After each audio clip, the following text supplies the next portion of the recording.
This one is pretty near and dear to my heart. It's going to be Angela Hill versus Tabatha Ricci. Obviously, Angela Hill, former lock of the week for me in the past when she beat Luana Pinheiro in that matchup.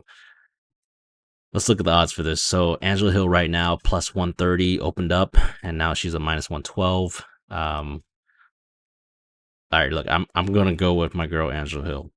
That's been my lean since the beginning, but there are a few concerns for her. Ricci, you know how I like to do the simp trap fade, and never. I don't like to go with the simps, and obviously Tabatha Ricci has a textbook profile for the simp trap, right? But if you actually watch Ricci fight, I mean, she does fight pretty hard for 15 minutes, and I don't think she's going to be able to. She's not going to fold like a Luana Pinheiro. I think that she actually has that dog in her. Unfortunately for Hill, I do think that Hill has had a couple of favorable matchups over Pinheiro, who's kind of fraud in a way. Denise Gomes just inexperienced. I don't think she was experienced enough to beat Angela Hill.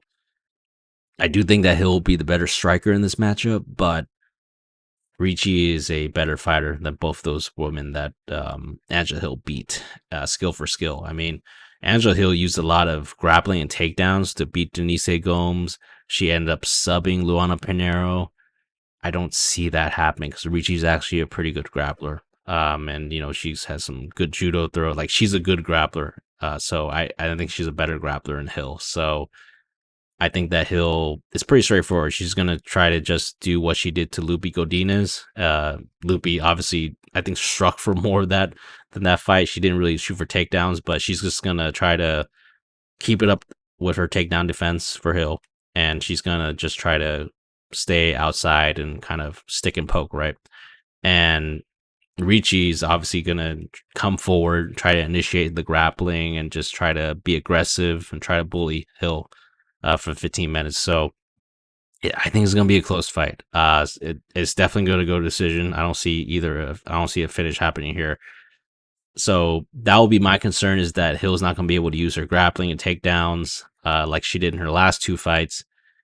This could play out similarly to her loss against Mackenzie Dern. I don't think it's going to be that brutal because Hill was getting pieced up by Dern coming off that divorce. But I do think that Ricci in her last fight, she showed that she can make it a close fight fighting this way. Again, Tecia Torres was also a kind of a similar fighter to Hill, where she had decent takedown defense and also she was a better striker. But Ricci was able to pull off that split decision, and who knows what the judges will think about this kind of fight. Could be a close one. So unfortunately, I'm going to have to stay away from this fight. The pick here will be Hill via decision, and I'm rooting for her, but I don't trust her enough in this matchup against Ricci, unfortunately.